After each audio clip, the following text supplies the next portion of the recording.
March 3rd, 363 AD, from the eastern frontiers, Emperor Julian led a massive army into the heart of the Sasanian Empire. This began one of the most daring campaigns of late antiquity. His target was the legendary Persian capital of Ctesiphon, seat of power of the formidable King Shapur II. Julian was not only a commander, but a philosopher emperor determined to restore Rome's glory.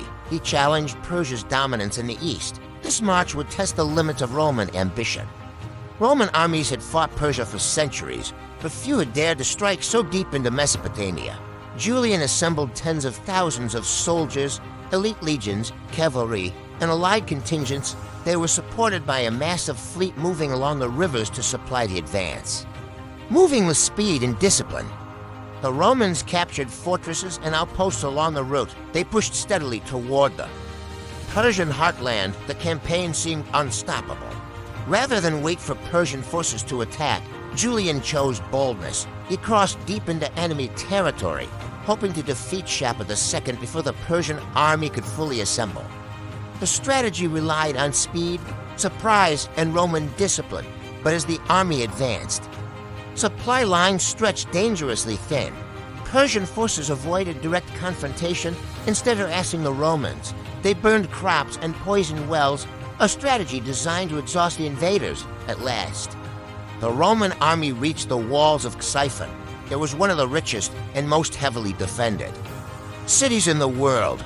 Across the river stood massive fortifications guarded by Persian troops and elite cavalry. Julian's forces achieved a tactical victory against defenders outside the city, proving Roman strength remained formidable even far from home. Yet capturing Ctesiphon itself would require a full siege, something the exhausted army could not sustain deep in hostile territory. Realizing the danger, Julian made a fateful decision. Rather than risk being trapped, he ordered a withdrawal inland to link up with additional Roman forces to prevent retreat. He burned his own fleet, the very ships that carried supplies. It was a gamble meant to force decisive action.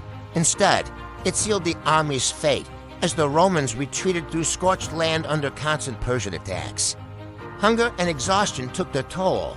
Weeks later, during the chaotic withdrawal, Emperor Julian was mortally wounded in battle. The last pagan emperor of Rome died far from his capital. The campaign ended in failure, and Rome was forced into a humiliating peace treaty with Persia, March 3rd, 363 AD.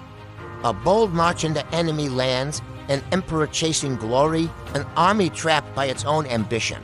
The road to Ctesiphon became a graveyard of Roman hopes in the east. Tomorrow, another date, another moment from the ancient world.